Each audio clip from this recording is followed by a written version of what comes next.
Olá, meus queridos, sejam bem-vindos. Olha que conversa boa, então, conforme a gente anunciou aí na abertura do programa. O Beá está aqui comigo, olha que gostoso. Beá que eu não vi, acho que a última vez que a gente conversou aqui no Casa Brasil, Beá, foi sobre o seu bloco carnavalesco. E isso já faz uns 2 anos ou 3 anos, eu acho, não é 2 isso? anos. E como é que tá o bloco? Tá bem? O bloco tá bem, a gente, graças a Deus, a gente cresceu demais. Nós começamos com 5 mil pessoas. Nossa! Hoje nós estamos com 50 mil em 5 tá anos. 50 mil pessoas. Como é que chama o bloco? Bloco Que Querer. Que Querer, que é realmente uma homenagem, ele tem esse fundo da coisa racial já, né? Quer dizer, um bloco ele é afro. voltado, é um grupo afro que virou um bloco, na verdade. Isso, justamente. Que bacana. Tem uma unidade aí na ação. Quando a gente pensou o bloco, eu e o Tom Nando, o Fofão, né? Certo, o Fofão. A gente pensou justamente, eu negro e ele branco, para mostrar para a sociedade que é possível a gente ter uma ação unitária, sem racismo, sem ódio. Que bom. De irmandade mesmo, né? Uma ação fala mais que 1000 palavras mesmo, né, Bea? Sim. Quando se fala de racismo, e é por isso que você está aqui, a gente já conversou sobre esse assunto com a TV, fora da TV, é uma delícia conversar com você. Até porque eu acho que isso fica justificável mesmo, né? Antes da gente começar, a gente conversou antes, nós combinamos de poder tirar a máscara para vocês terem a nossa expressão inteira em casa.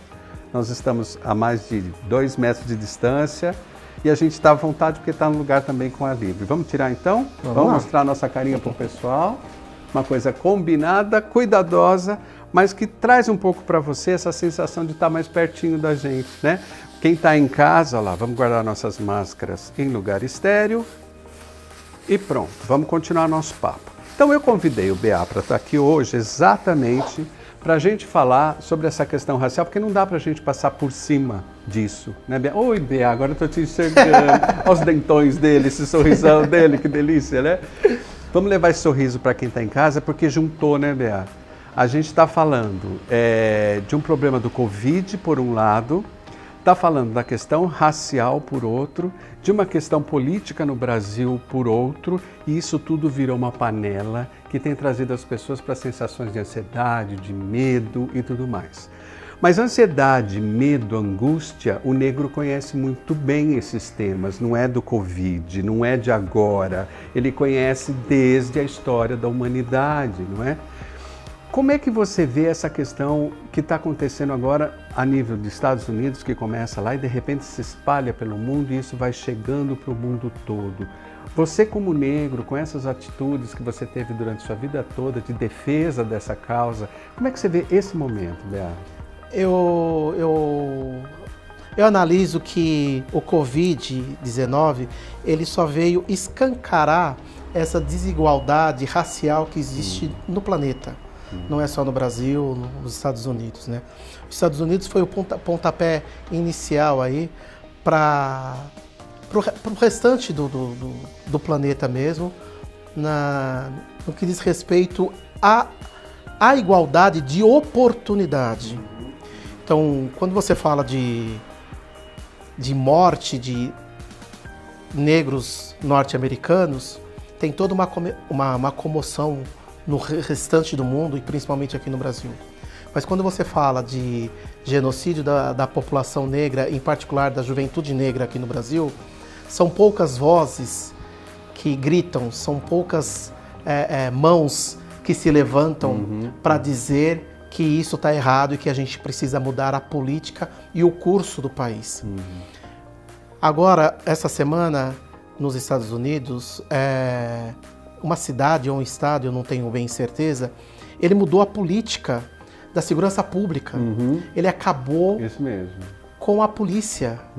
Ele vai repensar uma nova forma de fazer a segurança pública. Olha que interessante Até isso. porque a polícia também ficou estigmatizada, né? A gente precisa tomar com todos os cuidados do preconceito. Então a polícia é inteira ruim? Não. Né? Não. Muito pelo contrário, é como Mas ela precisa ser repensada. Quando a gente fala da né? favela que precisa ser repensada, a polícia precisa ser repensada. Sim, ela né? precisa ser repensada. Qual Tudo que é o vira papel? um preconceito quando a gente não tem uma informação correta. Justamente. Verdade, não é? Então, o protocolo de você... se mudou o protocolo no país inteiro, nos Estados Unidos, de abordagem a qualquer cidadão. Se mudou.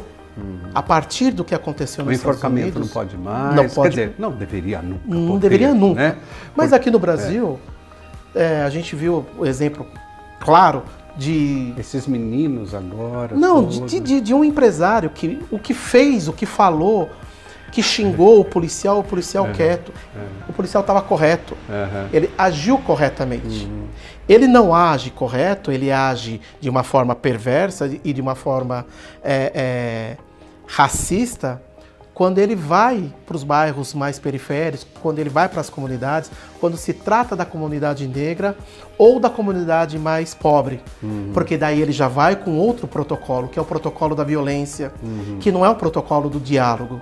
E sempre tem que ter, em primeiro lugar, o protocolo do diálogo. A gente tem que primeiro conversar. Essa ostentação de poder é muito ruim, porque você não dialoga, você não conversa. E aí a segurança pública no Brasil se esquecem que eles são trabalhadores em primeiro lugar, não tenha dúvida, que eles são seres humanos, que eles são pais e que na sua grande maioria da polícia militar aqui no Brasil, eles moram em comunidades. É verdade. Eles moram nas periferias. São vizinhos de quem ele está investigando ou de alguma forma interfirindo na vida daquelas Justamente. Pessoas. Né? E aí, quando eles colocam farda, tudo muda. Entendi. Eles se transformam. Entendi. Para mim, parece que é uma lavagem cerebral tão grande na força pública de segurança desse país que eles esquecem que é o seu amigo, que é seu vizinho, que é seu primo, que é seu filho, que é seu... E quando a consciência próximo, vem, né? O policial se ajoelha numa manifestação de negros e diz: nós somos todos iguais e vamos nos cuidar. Então, segura aí.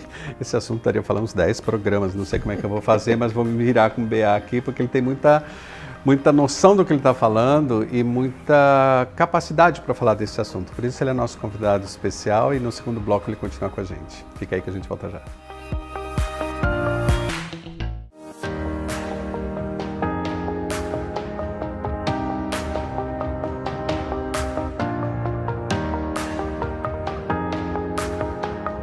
Só mais 5 minutos com o BA, é quase impossível de falar tanta coisa, vamos direto ao assunto. BA, se a gente sai, então, dessa visão de mundo, o que está acontecendo no mundo, e vem chegando para a gente, o que está acontecendo no Brasil, o que acontece em São Paulo e em tantos outros estados do Brasil, onde a população negra é maioria, não é minoria coisa nenhuma. E essa falta de respeito, aí entra cota social, cotas para as universidades, essa coisa de precisa, não precisa, se posiciona então para a gente.